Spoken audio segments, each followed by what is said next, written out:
What's up sa inyo mga kaponyo?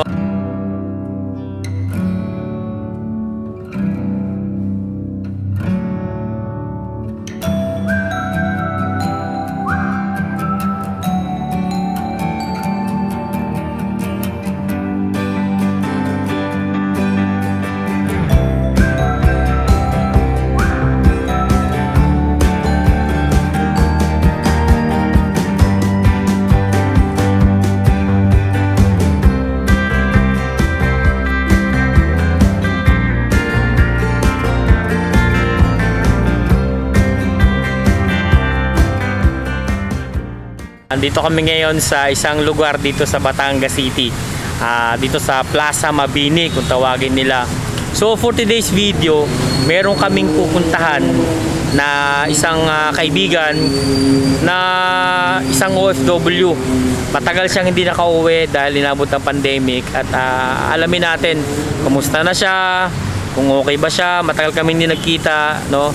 So ngayon, tatanungin natin siya mamaya pag nagkita kami kung kamusta na at ano ang nangyari sa kanya doon sa New Zealand. So galing po siya sa New Zealand mga kaponyo. Meron din ba kayong mga kamag-anak na OFW na matagal ding nakauwi? Kamusta na kaya sila? Okay pa ba sila, no? So maswerte yung mga umuwi na magandang kalusugan, maayos pa rin at nakapiling pa rin yung kanilang mga pamilya.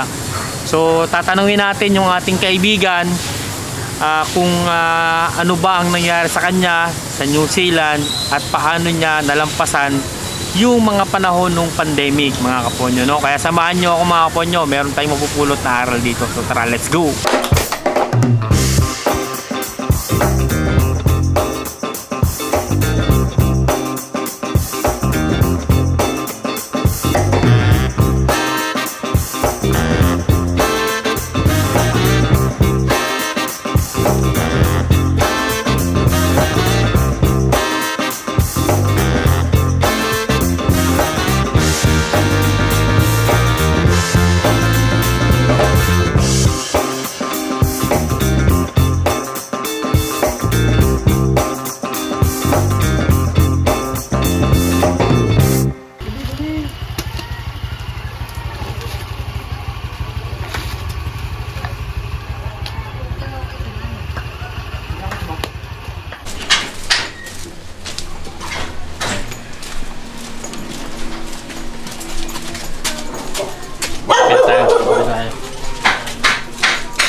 Kabili pong yellow.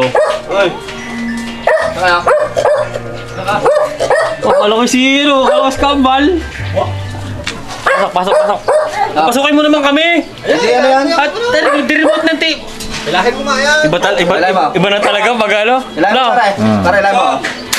Oh, yun ka. Siya sa pindot. Tama ka. Ano, isang araw pa kaya mo yan? Magsasara din yung kanya. Sige. Ang New Zealand lang, ganyan ang pinto. Tulak mo. Yeah, tapos yung magsasara ng kanya yan. Ano ka? Ano ka? Sinama mo pa sa ano eh? Ito yung mga po nyo yung sinasabi ko sa inyo na dadalawin natin. Mamaya interviewin natin to. Marami tayong malalaman tungkol sa buhay ng isang OFW sa New Zealand. Tara, pasok tayo, pasok. Shoutout! Pasok kayo, pasok. Mga vlogger dyan. Putsa, parang namang gusto mo kaming babungahin. Akala ko na may mamaya pa. Dahil kung mamaya pa, ay kaliligo ko lang nung siya ligo pa. Kasi narabi ko. Mausok lang. Yan! Grabe, pinagandaan yung ano natin ha. Bishop. Pag gusto nyo magpagawa ng mga maayos pang TV, huwag nyo dito. Hindi pwede magpagawa lang sa ano. Oo, yung ayos lang, yung ayos pa. Kailangan talaga yung maayos. Oo, yung ayos. Pag magpapagawa kayo, washing machine, kahit yung naikot pa, pwede nyo pagawa dito. Meron kami ditong mekaniko. Ayos eh, no? Sarado na pala yan, ano? Ito na. Ha? Pabubungahin yung puno mo. Yung parang pinasukan nyo, yun ay main gate. Para yung fire exit. Fire exit. May fire exit. Shoutout mo na! Ayan, yung pinsan, no? Pinsan ko yan, no? Ayun, no? Lobsan.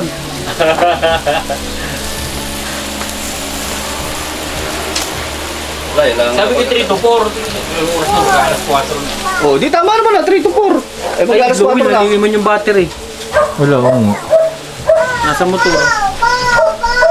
Wala battery? May battery kami dito.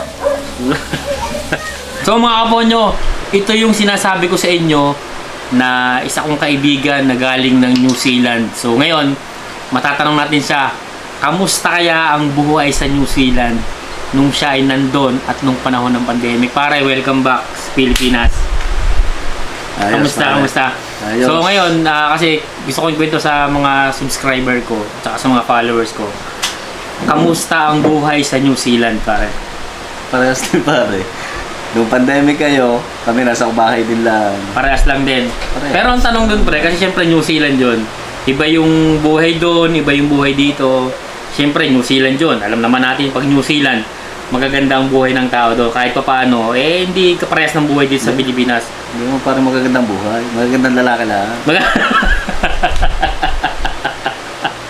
Hindi, gusto ko malaman ng mga followers natin. Para anong buhay sa New Zealand? Dalo-dalo pare. Tatrabaho ka din, trabaho. Tapos bahay.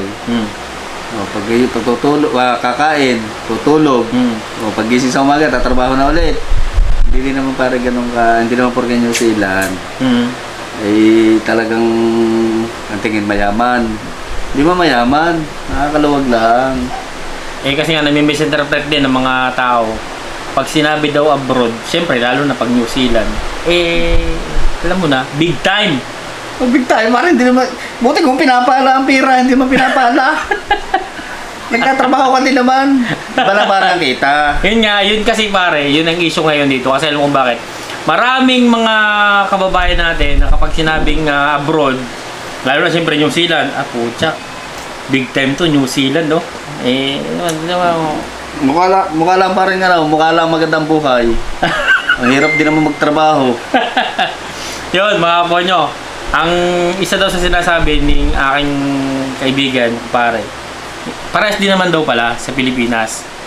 Kaso lang, siyempre, doon, at least doon, malaking kita, doble. Oo, Triple. mas maganda. Oh, Mas maganda. Tsaka hindi ano ba tawag doon? Parang hindi mahirap, parang napakalwan ng trabaho. Hindi naman sa maalwan ng trabaho. Parang maalwan kumilos, maalwan ng kumbaga magtatrabaho ka. Tapos hindi ganun ka-hectic ang trabaho dahil dito pag nagtrabaho tayo, ang trabaho natin pag sweldo parehas la di sa sweldo.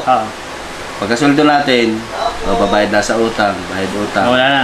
Tapos wala na, daan lang din. Ay doon, kahit pagkasahod mo, dadaan din lang sa kamay mo. Papadala ka na rin. Siyempre, at least nakakapagpadala. Tapos, siyempre nakakapagtira din naman. So, papipiliin kita, New Zealand o Pilipinas? Pagka para sa akin, dito, siyempre, pamilya ko nandito. Masarap dito, nandito ang pamilya ko. Kaya lang, kung iisipin kung practical, oo nga, masarap nga dito. Makakainin ko dito. Sabagay, may punto ka. At least, kahit nandun ako, masaya naman doon. Masaya naman doon talaga. Tsaka masarap. Masaya. Tapos, at least, nakakatulong pa ako dito sa amin. So, pre, message lang natin. Isa kang OFW New Zealand. Ano ang masasabi mo sa pamilya noong mga nag-abroad? Meaning, kumbaga parang, ano ang pwede mong sabihin sa kanila na yung mga pamilya nila, ama nila, ina nila nasa abroad, sila nasa Pilipinas? Para sa akin, hindi lahat ng nag-abroad ay masarap ang buhay. Kasi, hindi naman kami nagpunta doon para magpasarap. Oo, makikita nyo kami, minsan sa picture, nasa pasyalan. Yun ay pang ano na lang namin sa aming sarili. Para medyo mabawasan lang yung pagka-miss dito sa Pilipinas. Ka-homesick. Yung pagka-homesick. Pagka-homesick sa pamilya. Pero kung ang iisipin mo, kahit mahirap, at least nakakatulong ka dito sa Pilipinas. Nakakapagbigay ka, hindi man ganun kalaki. Tsaka, hindi naman nasa New Zealand kami, masasarap ang aming pagkain. Bisa nga, nakakain din ako ng itlog. Mabuhay lang. Oo, itlog. Nabili din kami ng tuyo. Pangulam din namin. Yun ang nami-misinterpret ng marami, no? Akala nila pag abroad, maganda ng buhay, masaya. Tapos pag sa Pilipinas, ubus pera lang yung mga pamilya. So yun, mga kapwa nyo. So maraming Tipid salamat. din. Kailangan Na-interview natin. Gusto ko lang talagang interviewin kasi nga, galing sa New Zealand. Hindi natin alam ang buhay doon. So ngayon, alam na natin na same lang naman din dito sa Pilipinas. Kaya doon sa mga pamilya, sa mga kamag-anak, tatay nyo, nanay nyo na nasa abroad, pahalagahan nyo yung kinikita nila sa abroad. Salamat. Thank you very much.